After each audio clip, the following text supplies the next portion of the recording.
Decyzja jest następująca. Otóż zdecydowałem o tym, że zwrócę z powrotem do rozpatrzenia Sejmowi, czyli zawetuję ustawę o Sądzie Najwyższym oraz ustawę o Krajowej Radzie Sądownictwa.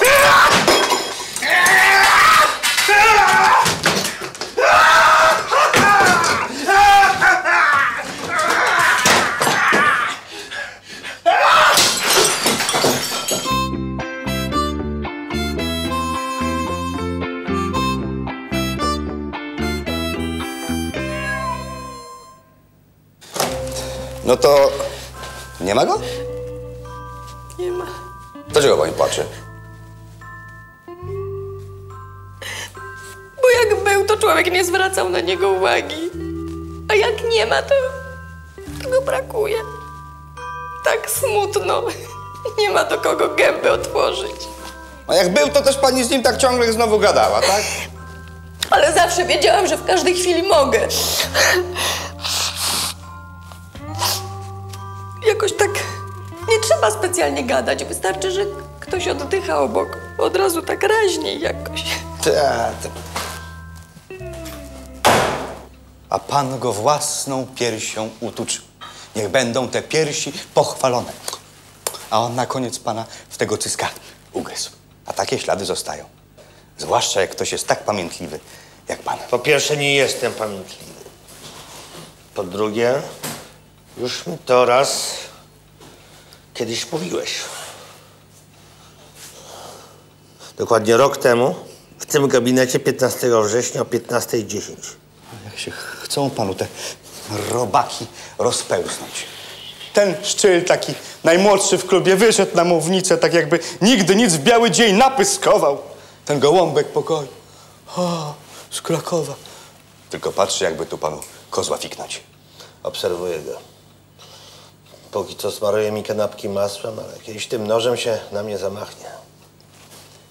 Niech pan uważa na tego Zbyszka też, wie pan. On się coraz pewniej czuje.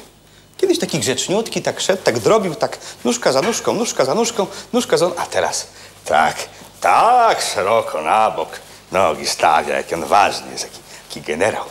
Jak wtedy, co chciał pana ocyganić, pamięta pan? Sparzył się drugi raz. Będzie się bał. Takie zdrajcuchy to potem najwierniejsze psiaki. Patrz, Jacek w telewizji jak się uwija. Ten wiceminister kultury, jak i Walczak, Zbyszek też. Rzuca im patyk w przepaść, to polecą za nim. No ale Andrzej? Już nie. Spokojnie. Poleciał gdzieś na wariata, a napnie mu się sznurek na nodze i wróci.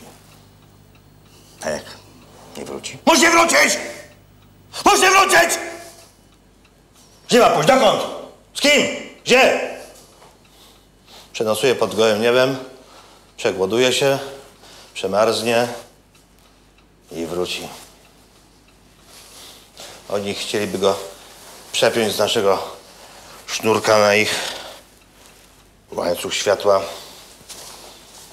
Duże były te demonstracje, prawda? Skąd pan wie, że były demonstracje, jak nasze okna na drugą stronę wychodzą? Telewizor wychodzi na moją stronę. Skąd pan wie, że były duże? Bo u Jacka mówili, że były małe. Tam przyszło parę osób. Spacerowicze sami, takie tam. Upiory sami, 20-letni ubecy, nastoletnie komuchy, licealne ubeckie wdowy. Gimbaza po 28 latach odciągnięta od koryta. Alimenciarze i obrońcy pedofilów z mlekiem pod nosem. Policja i zagranica. To wiadomo, kto to sponsoruje wszystko, kto napycha im kieszenie szeklami. Zwykli ludzie tam na wsiach, w małych miasteczkach dzieci wychowują, do pracy sobie chodzą. Kogo tam takie głupoty obchodzą? Tak myślisz? Pewnie, że tak. Warszawka się bawi, sobie łażą ze świeczkami, a jakby takie tablary się ruszyły, wie pan, to by było. A to co to jest? To ogłupiona młodzież przez starych wariatów. Ale Wariaty stare, to powiem panu. Ile oni mają w sobie jadu. Żółci, jak oni plują, jak oni nienawidzą, jak tak wyzywają od najgorszych. Tylko im nie o Polskę chodzi, tylko o zemstę, tylko się drą tak kanalie, kanalie i kanalie. Czemu tak na mnie patrzysz? Jak? Tak znacząco. Nie, gdzie? Ja się nie patrzę, nie umiem się w ogóle patrzeć znacząco. Jak patrzę, to widzę to, co widzę. Jest długopis, to jest długopis. Lampka to jest lampka. Lędrynki takie siakie, ale to są lędrynki. Nawet jak, czytam coś, nie? To ja sobie czytam, to na wyrazy też tak patrzę. Bez wyrazu.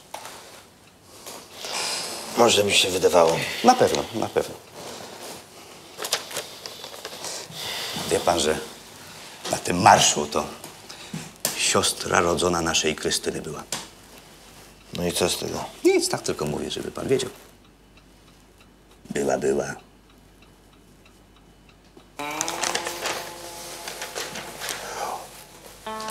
Moje uszanowanie.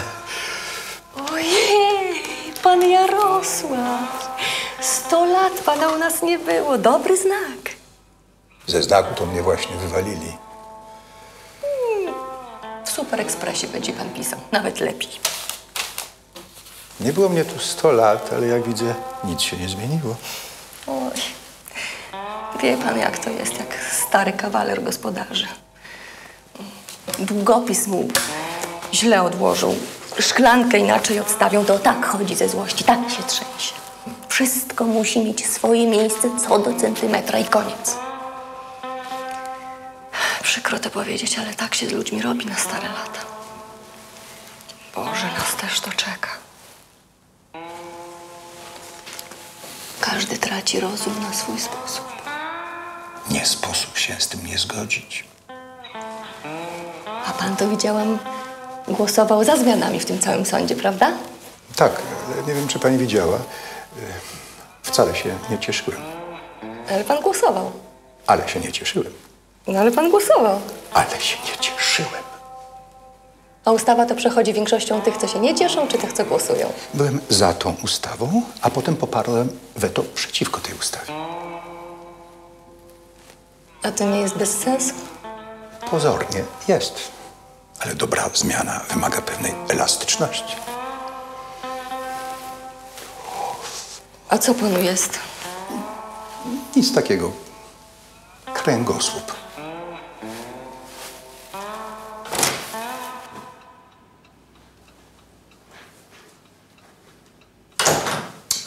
Jarek. Widziałem, że tam w Sejmie nie cieszyłeś się, kiedy przepchnęliśmy ustawę o tych sądach. Ale głosowałem za. Ale się nie cieszyłeś. Ale głosowałem za. Bez cieszenia się. A ustawa przychodzi większością tych, którzy się nie cieszą, czy tych, co są za? A potem poparłeś weto. I znowu się nie cieszyłem. Nic z tego nie rozumiem. Nie tylko ty. No dobrze, niech ci będzie, ale następnym razem się ciesz. Bo nie ciesząc się, rozbijasz nasz jednolity front. Totalna opozycja tylko szuka wyrwy w naszych szarych szeregach. Co ci jest? Mam problem z kręgosłupem. No to ciesz się. To jest dowód na to, że jeszcze go masz. Albo ma bóle fantomowe.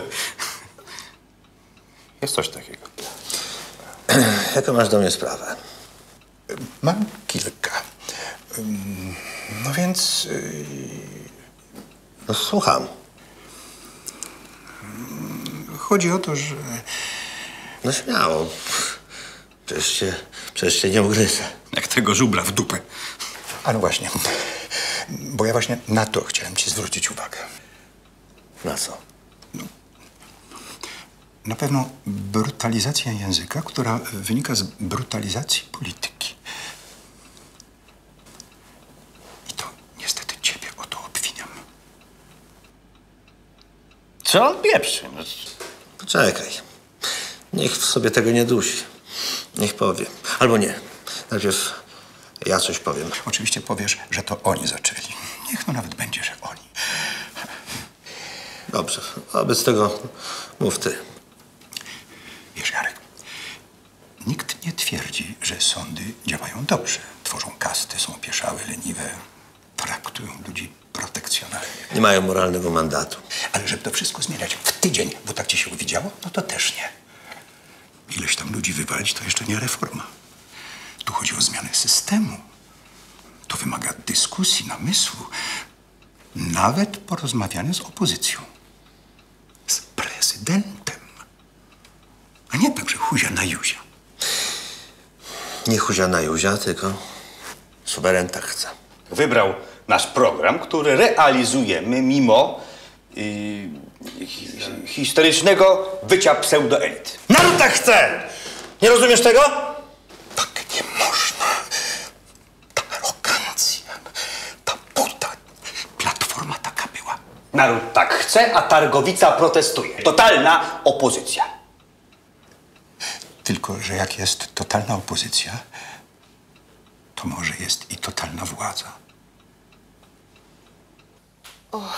Dzień dobry. Dzień dobry. A co się stało? Co pani ma takie spuchnięte oczy? Uderzył panią? Nie, gdzie, skąd? Gdzie on by rękę na kobietę podniósł? Nie, To co się stało? nic. Ja to bym chciała, żeby oni się nie kłócili. Żeby wszystko się przez te kłótnie nie rozpadło. I żeby czasu starczyło na te reformy. Damy radę. Damy radę. Wystarczy nie kraść i starczy na wszystko.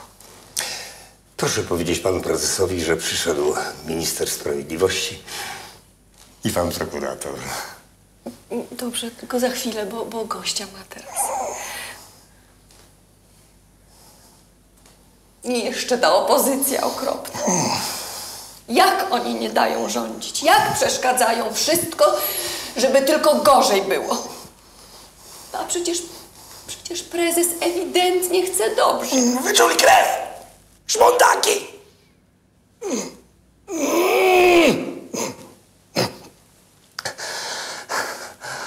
Nawet teraz tutaj na Nowogrodzką bardzo trudno dojechać przez te protesty. Za moich czasów tak by nie było. Za PRL-u? Módlmy się do Najświętszej Panienki, żeby te czasy nigdy nie wróciły. Wtedy jak byłeś prokuratorem w stanie wojennym i dostawałeś medale? Wtedy jak byłem prokuratorem i uwalniałem opozycjonistów z więzień. Wtedy takie coś jak dzisiaj przed naszą siedzibą płazem by im nie uszło. Tylko wtedy. Co? Wtedy, gdyby przyszli pod dom partii i mieli coś przeciwko, to nie znaczy, że to pochwalam. Wprost przeciwnie. Ale wezwałoby się oddziałek ZOMO i chłopcy, to znaczy to obozy, wiedzieliby, co robić. Otoczylibyśmy towarzystwo. Wstępne pałowanko, to oczywiście nieludzkie i oby te czasy nigdy nie wróciły. A potem ścieżka zdrowia. Chłopcy, to znaczy te łobuzy, ustawiają się jak balecik w jeziorze Łabędzim, jak łani i łomot. A potem tych smarkańców ładujemy do suk, wjedziemy do komisariatu, a tam już regularnie pała.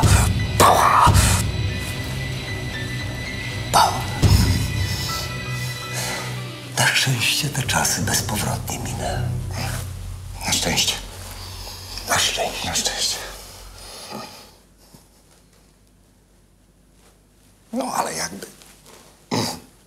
Jakby co?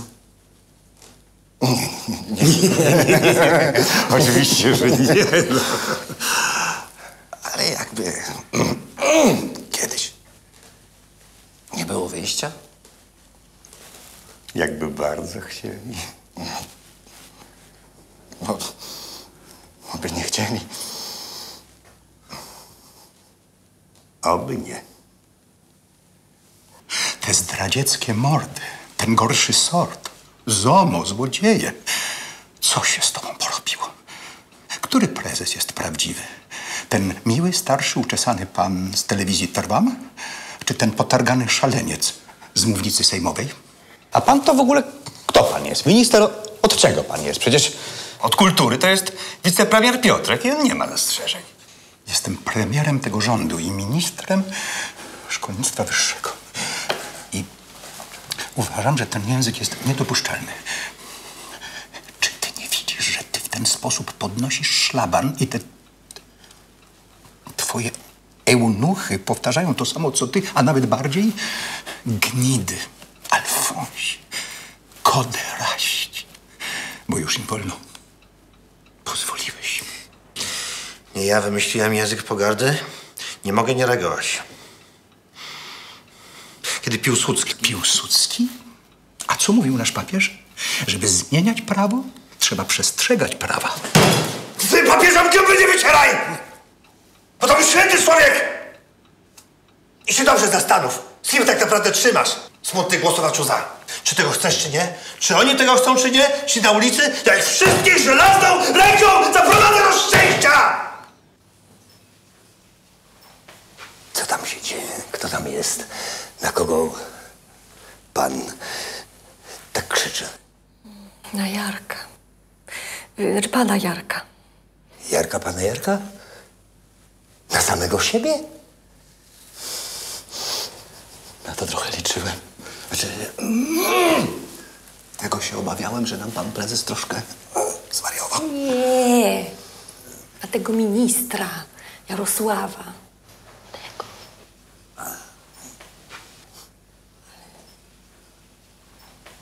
Może trochę i na siebie. Bo jak człowiek krzyczy, to zawsze po to, żeby siebie zagłuszyć. Wszystkie koła toczą się ku zwycięstwu! Twoje też! Panie prezesie, jest pan Zbyszek. I ten prokurator z Jasła. Który? Ten ze stanu wojennego, nie wiem, Jaroszewicz, jakoś tak.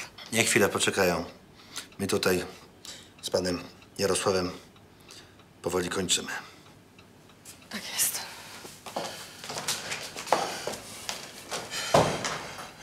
To jeszcze na koniec.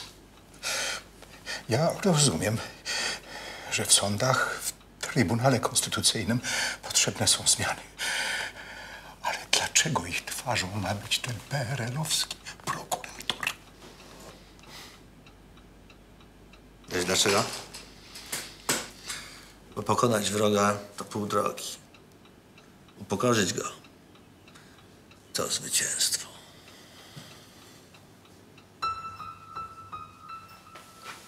Ty, to co teraz będzie? Z czym? Z tymi wetami, z tym wszystkim. Prezes tego nie odpuści. Prezes takich rzeczy nigdy nie odpuszcza. On Andrzejowi tego nie daruje. No jak go ostatnio widziałem w telewizji, był taki grzeczny. Mówił tak pojednawczo. No, telewizji to prezesowi grzebień dadzą, herbatę mu zrobią, księdza posadzą naprzeciwko. Poproszą go, żeby go nie denerwować. No i wtedy prezes rzeczywiście jest taki miły dziadek z dobranocki. No.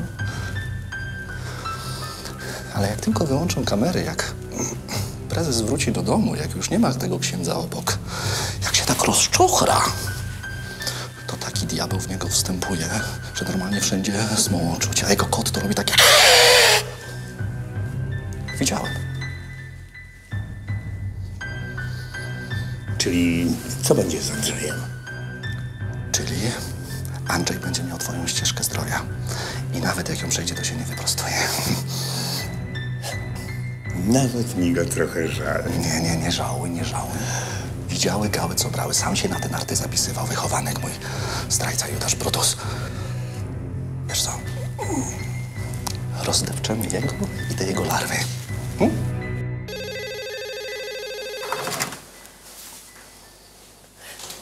Tak, oczywiście. Pan prezes zaprasza. Teraz my. Teraz kurwa my. Precz z komuną, precz z komuną. Po co czekać tydzień? Już dzisiaj zobacz nowy odcinek Ucha Prezesa. Wejdź na showmax.com.